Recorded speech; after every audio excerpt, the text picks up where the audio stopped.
Hello everyone. Today I will be featuring once more a cruiser that I haven't really touched in a long time because I haven't really played it that much. And that's the Henri 4 or the Henri 4 or however you want to pronounce it, the French tier 10 cruiser.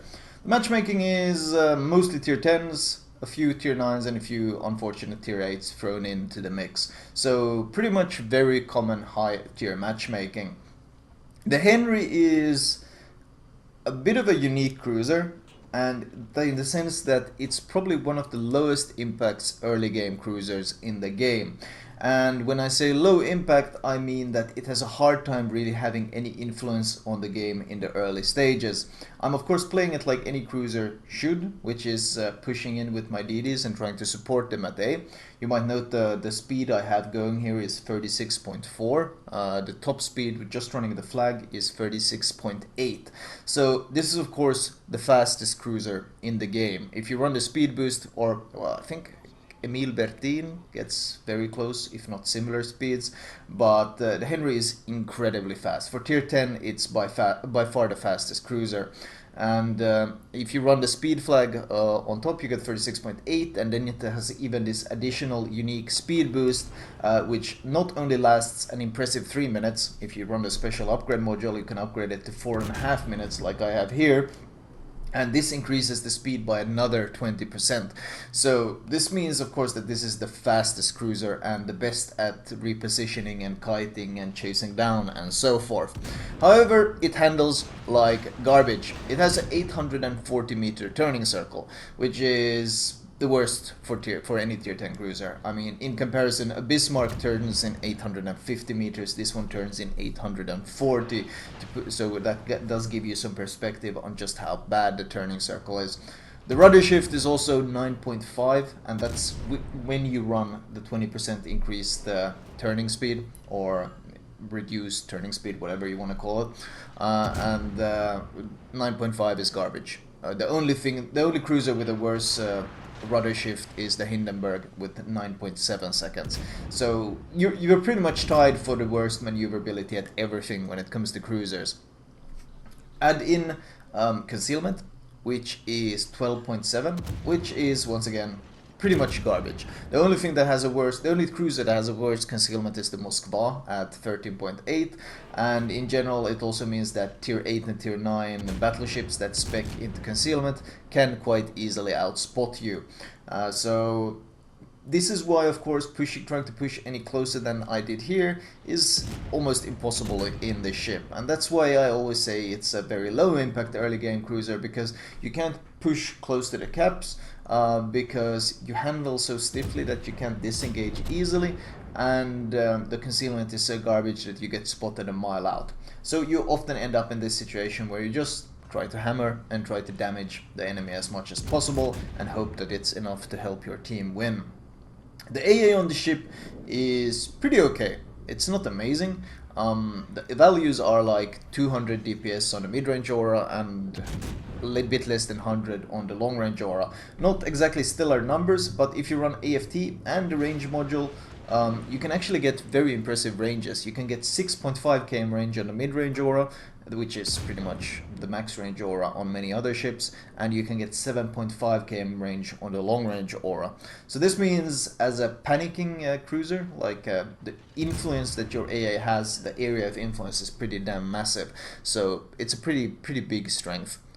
You can of course enhance these numbers further with manual AA, BFT and so forth, but I don't really recommend this unless you're queuing with a carrier, because even though it is the year of the carrier, as Wargaming would like to call it, there's not that many carriers left. The torps are, honestly, they're more the threat factor than the actual factor of them being there. You have 2x free torps on both sides, but the damage is pretty underwhelming. They do 14.8k each, but you only have 3 of them, which of course means that some high tier battleships with their torpedo belts are mostly going to laugh at your torps if you try to YOLO them with them. Even if you land all 6, it won't be anywhere near enough to kill any high tier battleship. Mostly it's just the threat of them, that's the deal. A big deal, like did he launch torps, didn't he launch torps, you don't really know. It's more that than actually launching them that is scary. They do have a range of 9 km, which is a bit special for a cruiser torpedo, so that should probably be mentioned. The health pool is pretty okay. 53.3k. This is the second highest among cruisers. The only one with more health is the Moskva, but it's a bit misleading because you are pretty damn squishy. Your bow and stern is 25 millimeters, which means of course that pretty much every single battleship you face, I think, can overmatch you. Like this includes Bismarck and Tirpitz. You can't even go nose in towards them because they will overmatch you. So bow and stern is paper, might as well not be there. And the upper belt and the deck armor is 30 mils, which means, well, at least you can bounce the AP, but it means you're extremely vulnerable to any form of HE. Every single other cruiser that you face will be able to pen it, like even Kutuzovs and such with IFHE will have no issues penning you. So you eat a lot of HE damage from every source, you don't really mitigate it. You do have your layered armor among the Citadel, which means that you have a form of troll armor in that sense, because layered armor tends to be very trolly in this. It tends to just eat up the shells and make them disappear magically. But this is mostly useful at close ranges. At longer ranges, if you get broadside, you will get Citadel quite easily. So in general, this ship survives by dodging shells, not by tanking them. Unlike the Moskva, in which you happily tank shells, this one you just want to dodge them.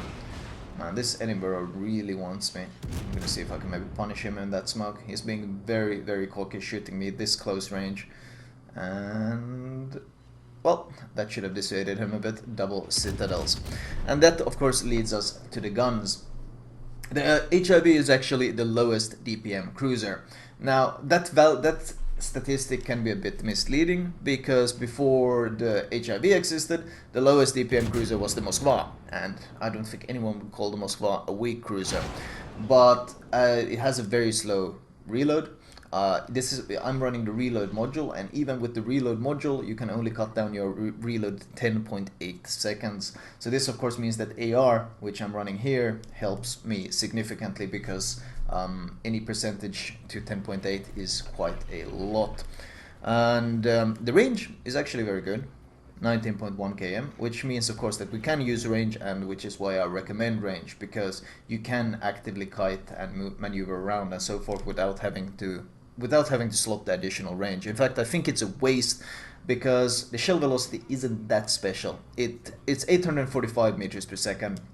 If you compare it to something like the Moskva with 920, that of course is a bit underwhelming. They also feel quite floaty in general.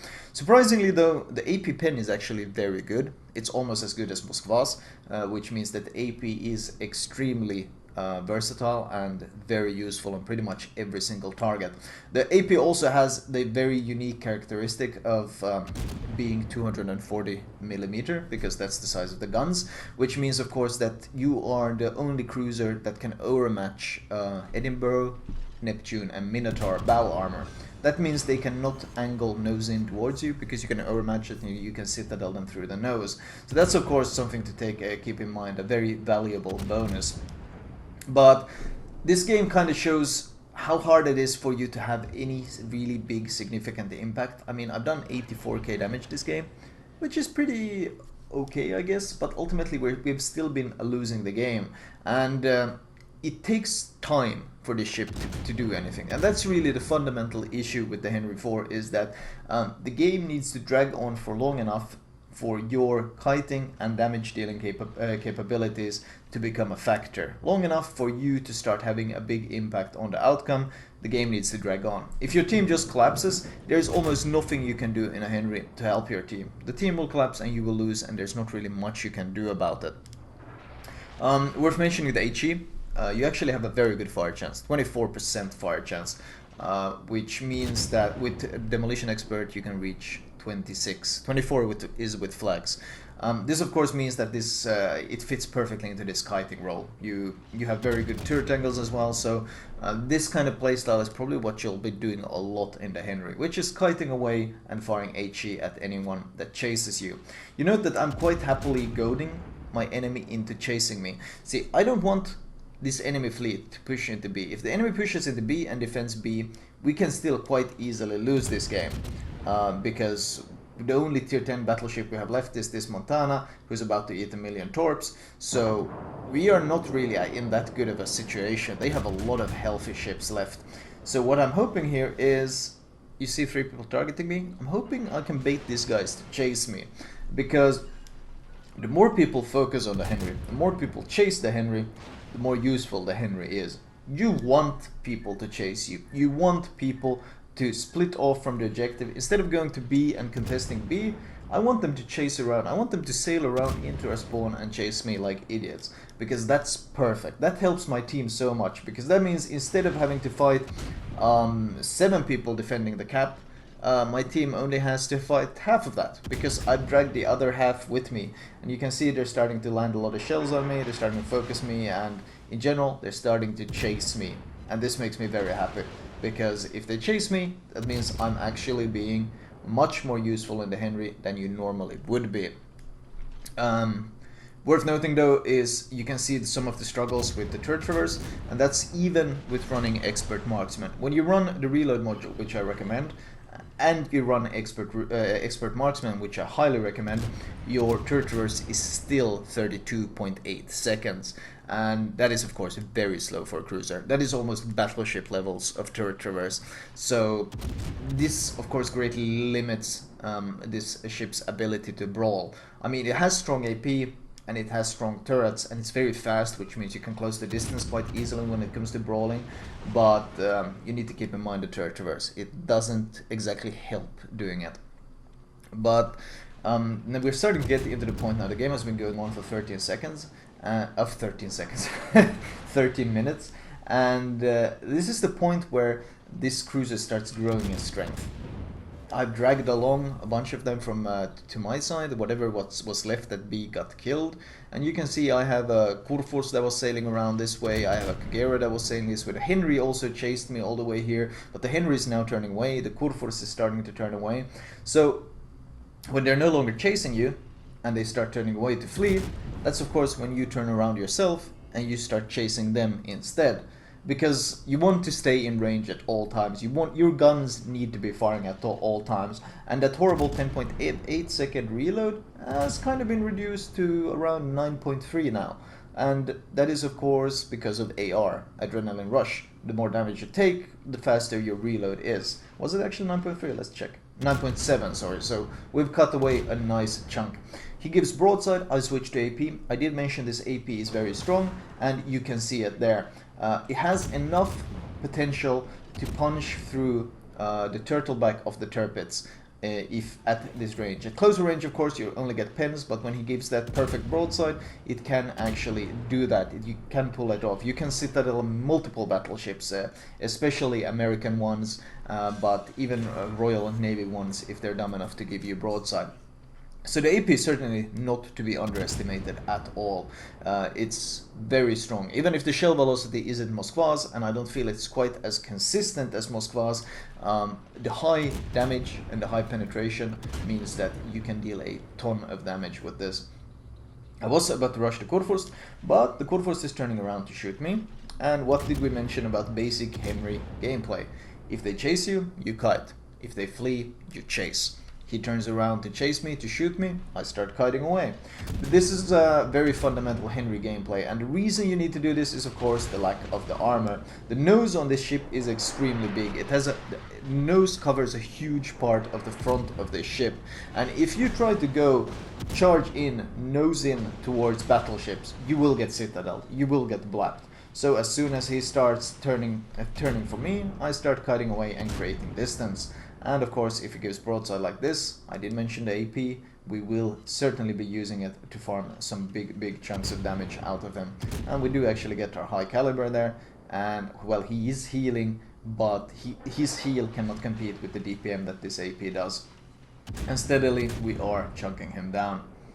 I could maybe set another fire on him, but I don't think there's much of a need. He just shot, so I am taking this opportunity to turn around and chase him, because once again, he is not really actively chasing us, he is kind of creating distance, and we don't want this. We don't want him to get away. So, because they still have a points lead. You got to keep that in mind. They still have a points lead, so killing this quarter force will flip the points lead into our favor. We do have the capture advantage, of course, which means that time is not really a pressing issue for me, and I'll quite happily drag this guy along for a ride in our spawn as long as necessary. But this should be, will it? Should be the kill. Not quite. And there we go. We do kill him off with some nice AP chunks. And when the game drags on for this long, the Henri starts becoming strong. Because you can bring the... and of course, the more people you can lure into chasing you around, the stronger it becomes. If these guys had completely ignored me and pushed B, well, then I would of course have pushed their flank in return. I would have pushed north and started blapping AP into their broadsides. And that's late game enough that you can start getting these angles and you can start baiting people into chasing you, and you can start having this impact on the game. But that kind of thing you can't really do early game. You can't just bait people into chasing you, because no one is going to chase you. You don't really get any of those juicy angles because you don't really have the concealment to get away with it, or the tankiness to get into a position where you can do it. So you need, the Henri fundamentally is a cruiser that needs time to prove its worth, and that's always why it will be quite weak, because other cruisers also grow exponentially stronger the longer a game goes on. Cruisers in general are a ship type that shine the less ships there are around, because cruisers get heavily punished by any sort of broadside AP, especially from battleships. So the less ships there are, the fewer they need to angle against, and in return the stronger they become, because they can also bring their massive damage to bear, or massive DPM to bear, on single targets and burn them down.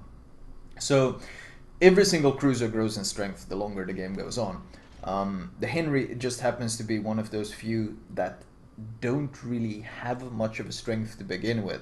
For example, Zhao, great stealth, Minotaur, great stealth. Both of these can support DDs and capture points and have a huge impact on the early DD fights, on how the capture points will shape up. Will the enemy get them? Will you get them? If you're wondering what I'm doing here, I'm tapping the map key, which moves your camera to the map, but I'm aborting the animation so I can just see above the island to see what this guy is doing, and I use that information to shoot him over the island.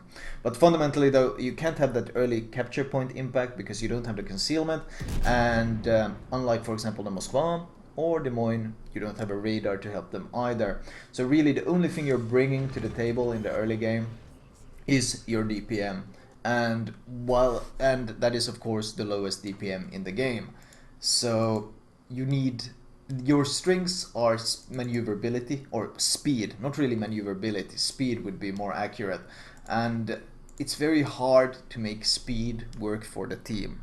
That's the fundamental issue. It's much easier to make concealment work for the team, it's much easier to make radar, aka spotting, work for the team, but making speed work for the team is a challenge. And that's why you need, amusingly, in order to make speed work for the team, you need a lot of time.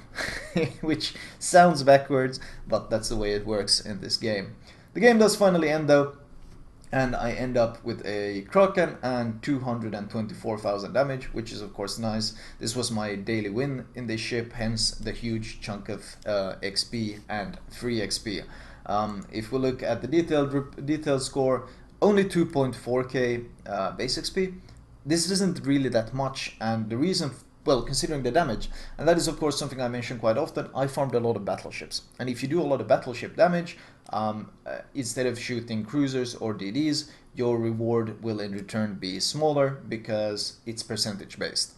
So while I did a lot of damage, fundamentally if I would have just completely killed one DD in between, I would have gotten significantly more XP, and that's something you'll see quite a lot in the Henri.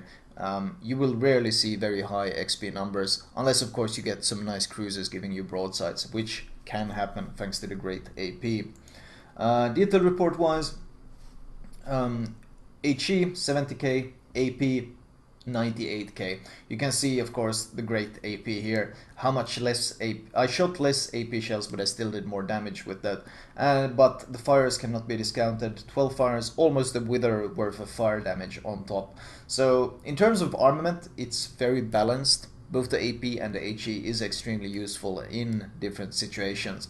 What is quite important here is of course my potential damage. 2.8 million potential damage. And that's kind of what I meant about making speed work for your team. That's 2.8 million potential damage that was shot at me instead of being shot at my teammates. And that's what I mean about making speed work for your team. You evade shots that would have probably hit your teammates instead. And it takes a certain amount of baiting and getting used to it, and basically luring the enemy into shooting at you to actually make that thing work. Damage received 70k, pretty much 70k. Not really that special, but still a respectable amount of damage taken, and you will be taking some damage because it's pretty much impossible to avoid taking any damage in this thing because it's so large and the armor is so thin. Anyway, let me show you guys my recommended build for this bit of a quirky ship, to be honest. Right, as usual, I will start with the modules. Not really much to talk about here, since this is one of those tier 10s that have everything already upgraded. Consumable wise, I would recommend Premium Heal, order of priority number 1, followed by probably Premium Speed Boost, because this is so incredibly strong on this ship and helps it so much, and Premium Damage Control, of course. In which order you take this can be debated. The heal is probably the most important, and then you can decide on Speed Boost or Damage Con next. The final consumable, aka Defensive AA, is questionable in its value. You can easily get away with running non-premium, especially since usually the activation times are so rare and so far apart. Upgrade wise, turret survivability. You're going to be spending a lot of time going nose in or kiting away, and that tends to land a lot of shells around the upper superstructure, which means around your turrets. AA range, because as I mentioned, the AA on this ship, while it's not that impressive, the range is very good, and with AFT and this module you get some very nice AA ranges. Faster reload on the guns, because the default range of 19.1 is in my opinion more than enough, especially on a ship this fast. The speed boost special modification. Now this is highly recommended because of course it gives you 50%, and the ship already has an extremely long speed boost. So combined you get a 4.5 minute speed boost with the help of this one. If you can't afford it, or if you don't have this one, then you can either run the defensive AA if you're running it, or the hydro if you're running it, or alternatively just run the basic damage control, since you don't really lose rudder or engine that often on the ship. If you want to run something else than damage control, then I would recommend steering gear, since kiting away, a lot of the shells tend to land at the back of the ship, which tends to lead to knocked out rudders sometimes. It's quite rare on the ship though. Faster rudder shift, because as I mentioned, it has among the worst rudder shifts in the game when it comes to cruisers at 9.5 seconds. And finally, concealment, because you already get outspotted by a lot of things. You don't also want to get outspotted by enemy battleships, because that makes it very awkward to attempt to push anywhere when you can get jumped from stealth by a battleship. Captain perks wise, I run a pretty basic cruiser build in this sense. Priority number 1 is of course priority target. Now the turret traverse is quite slow, honestly, especially since we run the reload mod, so that means expert marksman is a pretty damn high priority. Superintendent for additional heal, speed boost, very important. Concealment, and following up concealment, I would probably get the AFT, because once again we want those long ranges. I'd get AR, actually I would get AR before I would get AFT, and after that I would finally get Vigilance, and that is my 19-point captain. A very basic but kind of jack of all trades, can deal with everything. We run Vigilance because we don't have Hydro. If however you choose to spec Hydro, then you can of course replace it with something else, for example Demolition Expert or whatever you feel like. Ultimately though, Demolition Expert isn't that big of a deal on the Henri, because you already have a 24% chance of fires with flags, so adding 2% to that is not nearly as valuable as adding 2% for example to the Kaba, that has a very high rate of fire but a very low chance of setting fires. But everything adds up. Everything does add up. Exterior wise, well, I'm just running the battle hardened camos because I farmed up so many of them, and I love the way the Henri looks with the battle hardened camos. But what I was about to talk about was the signals. Speed, more speed is your bread and butter. This is your survival tool in the ship, so of course enhancing it even greater is fantastic. Healing flag, because, well, you want all the health you can squeeze out of your cruiser. You can run things like detonation and such, but I don't really bother. AA flag is okay if you're going with carriers, because as I said, the AA values aren't bad at all.